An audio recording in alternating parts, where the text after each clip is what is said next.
नमस्कार, first India news में आप सभी का बहुत स्वागत है और आपके साथ मैं हूं दीपा वाफिला। हम आपके लिए लेकर आए हैं पूरे राजस्थान को समेटे हुए खास बुलेटिन। इस आधे घंटे में हमारे साथ जुड़े हर संभाग से रिपोर्टर्स जो बताएंगे आज दिन भर की तमाम बड़ी खबरें।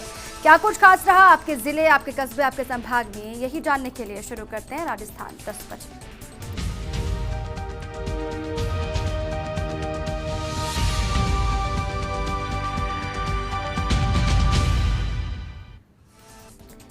चलिए खबरों के सिलसिले को आगे बढ़ाते हैं। सबसे पहले रुक करते हैं जयपुर संभाग का। जयपुर संभाग की आज की बड़ी खबर बता रहे हैं हमारे सहयोगी नरेश शर्मा। मुख्यमंत्री अशोक गहलोत ने आज दिन में 2 अहम वीडियो कॉन्फ्रेंसिंग की। सुबह उन्होंने प्रदेश की पेयजल समस्या को लेकर जलदाय विभाग की समीक्षा बैठक की, तो शाम को उद्योग जगत के साथ संवाद स्थापित किया। कोरोना संकट में कोई भी भूखा न सोए मिशन में सफल होने के बाद अब मुख्यमंत्री अशोक गहलोत ने गर्मी में प्रदेश में कोई भी प्यासा न रहे अभियान का बीड़ा उठाया है और इसी अभियान का आगाज करते हुए मुख्यमंत्री गहलोत ने आज जलदाय विभाग की समीक्षा बैठक में अधिकारियों को निर्देश दिया कि गर्मी के मौसम में पानी की जरूरत बढ़ जाएगी। ऐसे में हमारा प्रयास रहेगा कि इन गर्मियों में कोई प्यासा ना रहे। मुख्यमंत्री ने कहा कि प्रदेश में गुणवत्तापूर्ण पेयजल आपूर्ति सुनिश्चित की जाए और ज़रूरत पड़ने पर टैंकरों से पेयजल आपूर्ति की तैयारी रखी जाए। हैंड पंप एवं ट्यूबवेल की जहां ज़रूरत हो वहां स्वीकृति जारी की जाए और मरम्मत के कार्य भी समय पर पूरे कर लिए जाए। देर शाम को मुख्यमंत्री अशोक गहलोत ने उद्योग जगत के साथ संवाद स्थापित किया। मुख्यमंत्री अशोक गहलोत ने विभिन्न औद्योगिक संगठनों और उद्यमियों के साथ चर्चा की। इस बैठक में विभिन्न उद्योग जगत के प्रतिनिधियों ने मांग उठाई कि सरकार मंडी टैक्स को वापस ले, साथ ही बिजली का फिक्स रेट को भी माफ़ किया जाए। इसके अलावा उद्योग विभाग द्वारा विभिन्न छूट के लिए भी मुख्यमंत्री अशोक गहलोत से मांग की है। उद्योग जगत के साथ संवाद में कई अहम मुद्दों पर चर्चा हुई, लेकिन महत्वपूर्ण बात यह है कि राज्य सरकार अब जल्द ही एक टास्क फोर्स का गठन करेगी। ये टास्क फोर्स विदेशी निवेश को राजस्थान में। जयपुर के बाद अब आगे बढ़ते हैं, आपको लेकर चलते हैं जोधपुर संभाग। जोधपुर संभाग की आज की बड़ी खबर बता रहे हैं हमारे सहयोगी राजीव गौर। कोरोना का कोहराम लगातार आज भी जारी रहा। एक वजह 22 पॉजिटिव मरीज सामने आए हैं, तो वहीं बीएसएफ के 12 और मरीजों के पॉजिटिव आने की सूचना है। उधर तेलंगाना से ट्रेन जोधपुर आ गई और उसमें 921 के करीब मजदूर यहाँ पर पहुंचे, जिनको अलग अलग क्षेत्रों में क्वारंटाइन करके रखा गया। कुछ को बसों के माध्यम से रवाना कर दिया गया। शेड्यूल के मुताबिक उनको उनके स्थान पर भेजने की जो तैयारी चल रही है। वहीं जोधपुर के जिला कलेक्टर प्रकाश राजपूत ने आज भी अलग अलग क्षेत्रों में होम क्वारंटाइन सेंटर पर जाकर लोगों से बातचीत की, फीडबैक लिया। साथ ही उन्होंने अधिकारियों के साथ में बैठक करने के साथ समीक्षा की है। 1.5 महीने में जिस तरह के प्रयास हुए हैं उनके रिजल्ट के साथ अब आगे जिस तरह की चुनौतियां आ रही हैं उनको देखते हुए आवश्यक एक योजना तैयार की गई है और एक लाइन ऑफ एक्शन को लेकर के भी तमाम अधिकारियों से फीडबैक लिया गया है। आगे बढ़ते हैं, कोटा की बात करते हैं। कोटा संभाग की बड़ी खबर बता रहे हैं हमारे सहयोगी भंवर एस चारण। गृहनगर कोटा के दौरे पर यूडीएच मंत्री शांति धारीवाल ने हाल में कोटा शहर में यूआईटी की तरफ से शुरू कराए गए करोड़ों के विकास कार्यों का जायजा लिया। उन्होंने एमबीएस अस्पताल को ओपीडी से लेकर के एरोड्राम सर्किल और सिटी मॉल तक के यूआईटी के निर्माणाधीन प्रोजेक्ट्स देखे। इस दौरान उन्होंने खास तौर पर काम की गुणवत्ता को बनाए रखने और काम की गति को तेज करने के निर्देश दिए।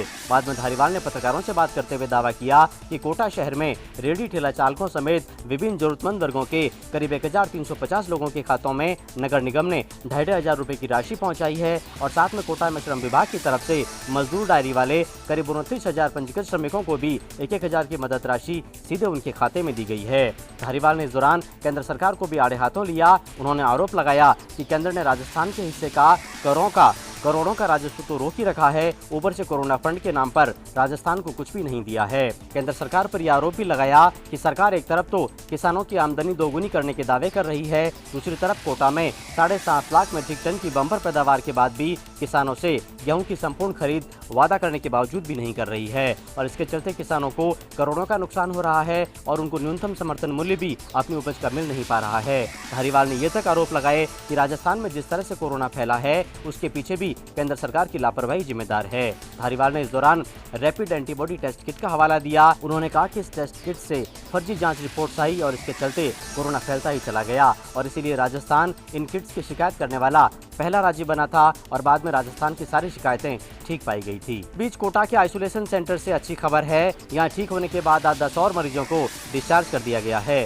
डिस्चार्ज हुए मरीजों में 8 मरीज कोटा शहर के चंद्रघटा इलाके के, एक कोटा शहर के पाटन पोल का, जबकि एक मरीज झालावाड़ के पाटन का है। कुल मिलाकर अब कोटा के आइसोलेशन सेंटर से 116 मरीजों को ठीक होने के बाद डिस्चार्ज किया जा चुका है, जबकि कुल संक्रमित जो 240 यहाँ पर एडमिट है उनमें से 174 ऐसे हैं जिनकी लगातार 2 बार रिपोर्ट कोरोना नेगेटिव आ चुकी है।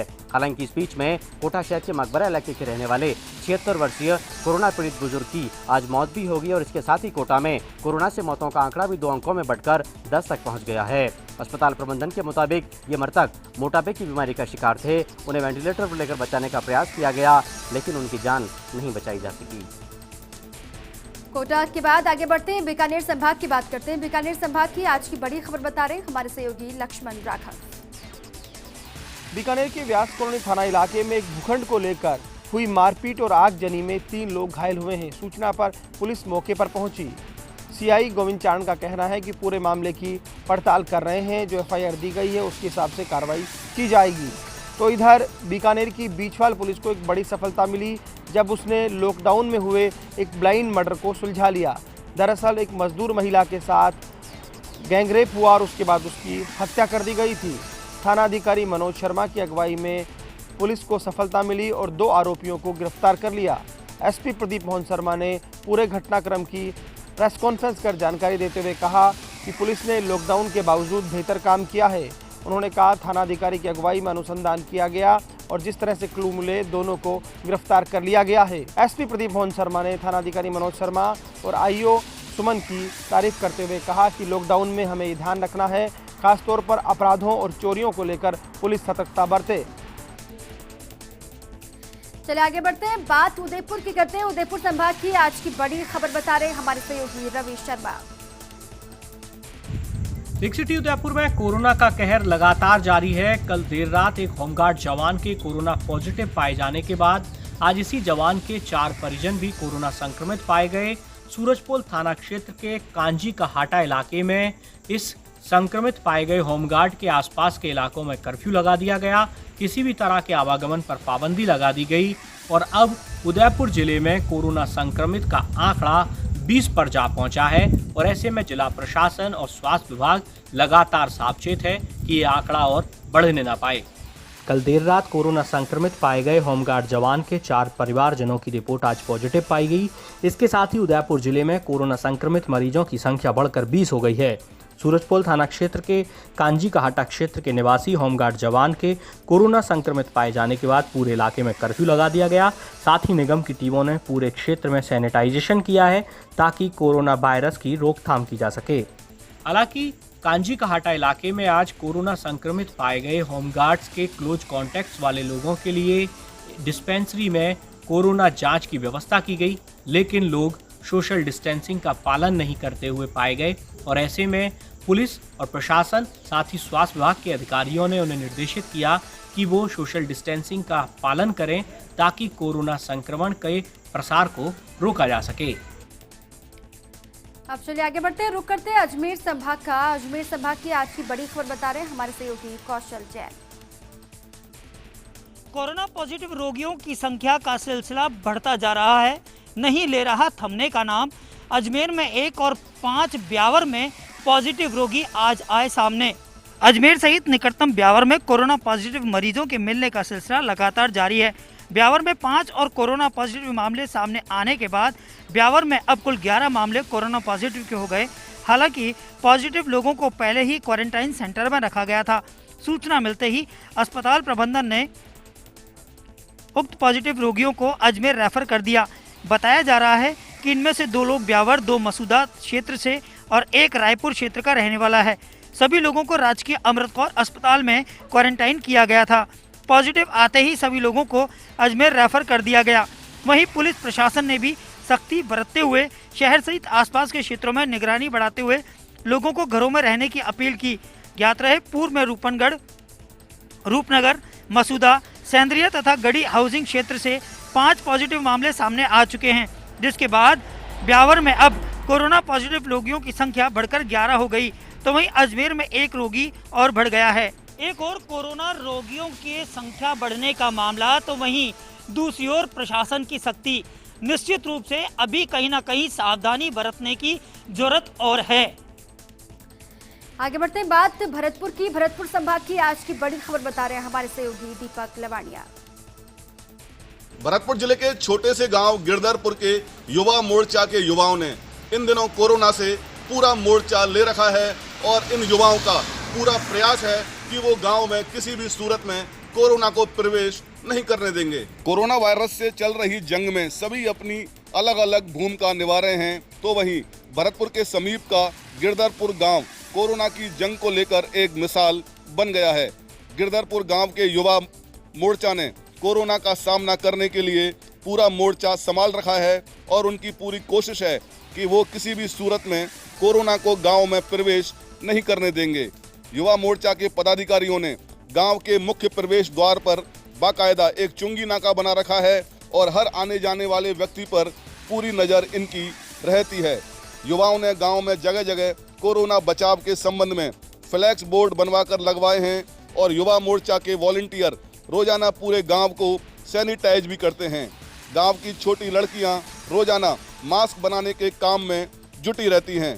युवा मोर्चा के वॉलंटियर्स रोजाना घर घर जाकर सभी को जड़ी बूटियों का काढ़ा पिलाते हैं, साथ ही कोरोना से बचाव को लेकर उन्हें जागरूक करने का काम भी करते हैं। जिस तरीके से गिरधरपुर गांव के युवा कोरोना से जंग लड़ रहे हैं, वैसे ही अन्य गांवों के युवाओं को चाहिए कि वो कोरोना से इसी तरह से लड़ाई लड़कर अपना बचाव कर सकते हैं।